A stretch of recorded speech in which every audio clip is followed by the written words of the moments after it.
So good morning, guys. Good morning. Hope you're having a lovely day. We just drove down that mountain hill for the last time. Thank God.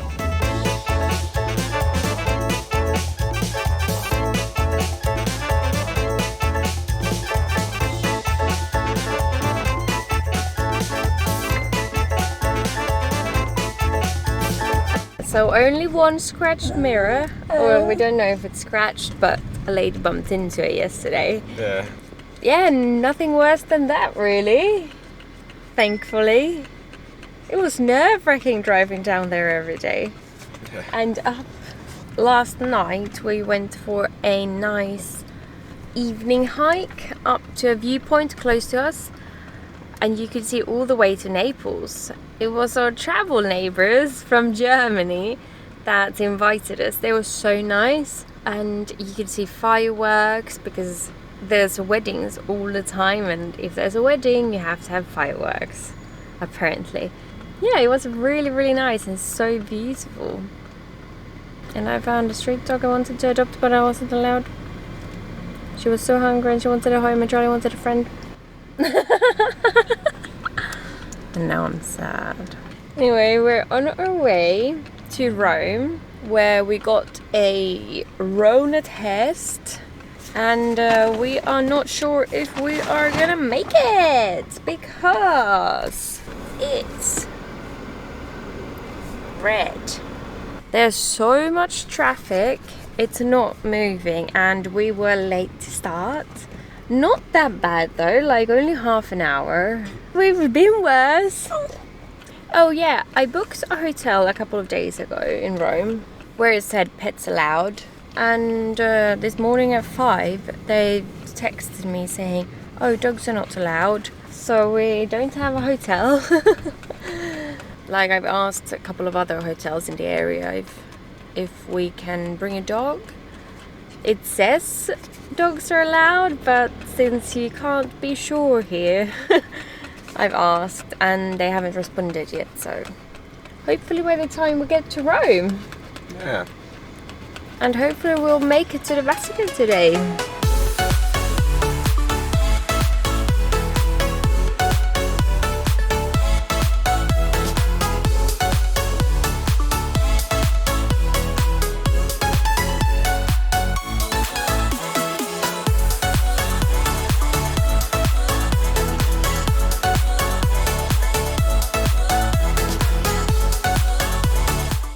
So we're waiting outside our hotel that I got booked, but we've been waiting for like half an hour and no one's opening. We actually called them already and said that we're at the gate now. They said, hey, it'll be a minute. That was 15 minutes ago. Yeah. We did manage to get into our hotel. The guy came maybe 5 minutes late after we recorded. Yeah.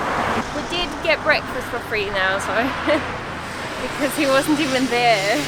Anyways, we're starving now because we ate early in the morning and it's rather late now, and we're hoping we still manage to get some tickets to get into the museums and things today. But first we need to eat, and I found a perfect restaurant. However, it was on the other side of the Vatican, so we have to walk around it. And it is hot. Yeah. We're like dying of, Yeah. like starving to death and dying of heat stroke at the same time. So how did that go? I took us to a restaurant that's closed because I didn't check before if it was open or not, so we walked all this way for nothing.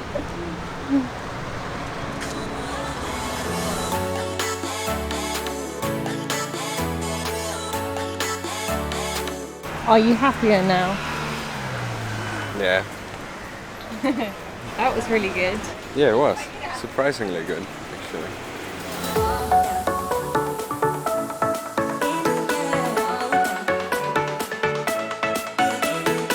What a hassle. We first went there with our mobile ticket, and they said, oh, you need to go to a meeting point. And I was like, how have I managed to book some guided tour without knowing. Like, how is that even possible? And we went there and it said ring the doorbell and things.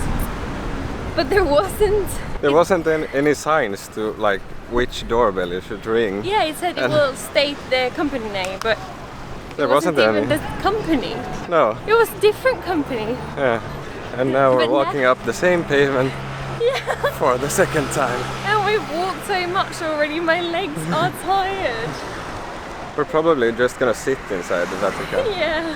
Oh, and wait, we need to change these tickets to a personal ticket. Yeah, we need to do that still. I mean, it's such a hassle. Yeah, let's see you on the inside. Yeah.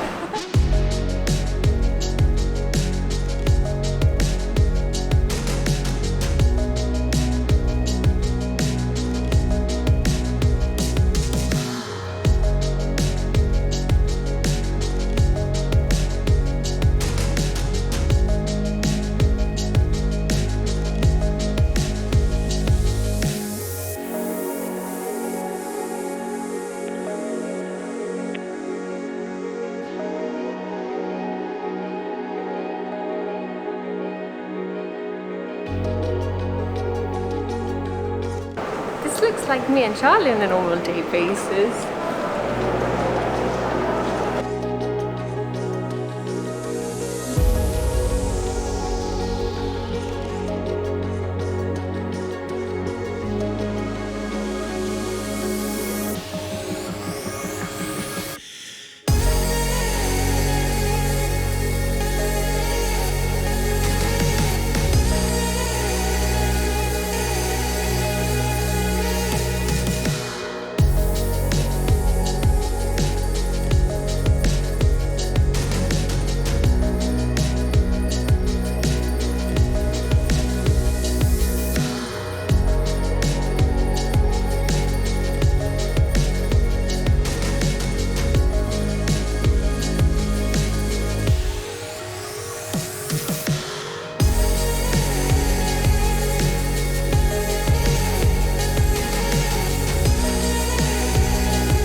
So that was the Vatican, and as you guys saw, it got dark by the time we reached St. Peter's Square, so I thought I would do kind of a little recap. Overall, the Vatican was just a spectacular place to see. Everything was just so well taken care of, and quite frankly, I have never seen as much art at the same place. Now, what goes for filming inside the Vatican, there are actually some quite strict laws. For example, you cannot use any sort of accessories or gadgets on your camera. You can't use a tripod or a gimbal or even a selfie stick. And the Sistine Chapel, which is like the pinnacle of the Vatican, actually has a ban against all filming and photography. And the reason behind that is what's most interesting. You see, the exclusive TV rights to the Sistine Chapel is actually owned by a Japanese TV company. Now, why on earth is the TV rights to a Vatican Chapel owned by a Japanese TV network? Well, it actually goes back to 1980 when Vatican officials decided they needed to do big restorations to the chapel. So they looked for a way to fund this whole project, and they sent out a request to the world, and the highest bidder was Nippon TV from Japan, who eventually provided $4 million for these huge restorations that actually took years to complete. And in exchange for that, they got the exclusive filming and photography rights of the restored chapel. Now, this exclusivity should have actually ended already, but the ban is still in place. So I'm guessing Vatican officials maybe kind of like the fact that there are parts of the Vatican that you cannot film and share with others, so that others should rather visit themselves and see it with their own eyes. Anyway, that's it for this time, and we'll see you in the next one. Oh, and you probably don't want to miss the next episode, because, well, this happens. Probably the highlight of our Italian trip. Can't be in Italy and not have pasta. The view from this gas station. But we didn't expect this because This place is insane!